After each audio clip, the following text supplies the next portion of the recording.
We're awaiting a verdict in the trial of an elite prep school graduate accused of raping a then 15-year-old classmate. Prosecutors say the act occurred as part of a school tradition called the Senior Salute at St. Paul's School in New Hampshire. Owen Labrie, though, denying on the witness stand he had sex with a girl, and attorneys making closing arguments. He knew what he wanted, and this was the night he was going to get it. Whether it was by surprising her, by pulling every trick in the book, and whether or not she agreed to it. You heard testimony by both of them of kissing, hugging, rolling on the blanket, clothes coming off, and also that bra and underwear never came off. Joining us now, Robert Bianchi, criminal defense attorney, former head county prosecutor. Anna Yum is a defense attorney and former prosecutor. Good to see you both.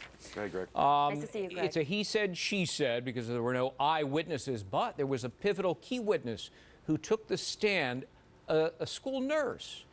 It turns out that the accuser, a couple of days after the alleged rape, went to the nurse for a morning after pill. The nurse said, "Was it consensual sex?" And the accuser said yes. Anna, does that equal reasonable doubt? I think it does, Greg. Look, I handled a rape case in which the alleged victim in my case admitted to lying about something in the course of the investigation. And that was a main turning point for the jury, because if she lied about something like that, what else was she capable of being untruthful about? And I think this is going to be a main issue for the jury to wrangle with. If she lied about something like this to the school nurse, then how can we tell that what she's telling us on the stand is the truth? Yeah, it's the old, were you lying then or are you lying now in the closing argument? Right. Every lawyer uses that. Bob, let me go to you.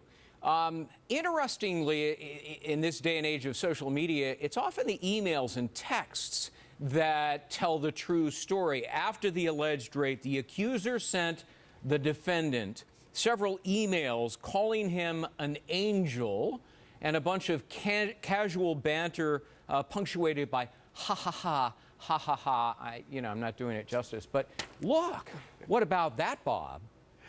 Yeah, Greg, listen, what prosecutors do when we construct cases, and for 26 years of doing this, is look at conduct both before and immediately after the incident. Those kind of texts afterwards, like you indicated, the first part that we were dealing with is what is happening with regard to the fact that she went up there and it seems somewhat consensual, that she's taking care of her pubic area, she's talking about maybe performing oral sex, and then afterwards, not only is she telling the nurse that it was consensual, but she's basically flirting with him. And let's not forget that the key point in my mind with this case is that when the Facebook came out and it indicated that she had done this, her sister had been, here's the motive for her to lie, her sister had been dating him previously, and she had wanted to keep it secret, and she said that beforehand. And when the cat was out of the bag, then all of a sudden, all of these statements which would show consensual sex all of a sudden became, I was raped. You know, Anna, and she took the witness stand and at times was very tearful, but then she admitted that, yeah, I told the detective I was cloudy about what happened. She admitted she helped the defendant take off her blouse and pants. And then she admitted she told a friend, quote, "I think I just had sex with Owen." Question by the friend, "Did you want it?" Answer, "I don't know. I have no idea." I mean, it's almost as though, in her own words, she's exonerating the accused. That's right, Greg. These are all building blocks for the defense attorney to have argued in his closing argument about reasonable doubt. These are actions. These are words that are not consistent with someone who was allegedly sexually assaulted. Now, this alleged victim said that the reasoning as to why she was flirting with him via Facebook messaging after the fact was because she didn't want to offend him and she didn't want to come across as inexperienced. But if she really was sexually assaulted, why would you be so concerned about offending someone? I mean, these are actions that are not necessarily consistent with what you consider common sense, and the jurors are going to use their common sense when they're deliberating back there. Yeah. You know, Greg, I would just add to that, and I agree with Anna with this, that she also indicated that during the encounter itself that she was laughing and she was giggling. And remember the law here. The law is that he had to know she wasn't giving consent. So this is a major issue. It's a not guilty on the forcible rape. It may be either a hung jury or a guilty guilty on the statutory rape. And this is the reason why when he took the stand, he, in my opinion, may have been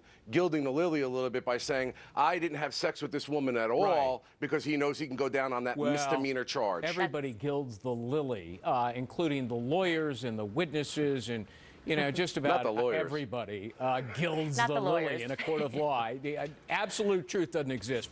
All right, Bob Bianchi, Anna Yum, good to see you. Thank you so much. Thanks, Greg. Nice to see you, Greg. Thanks. Yeah.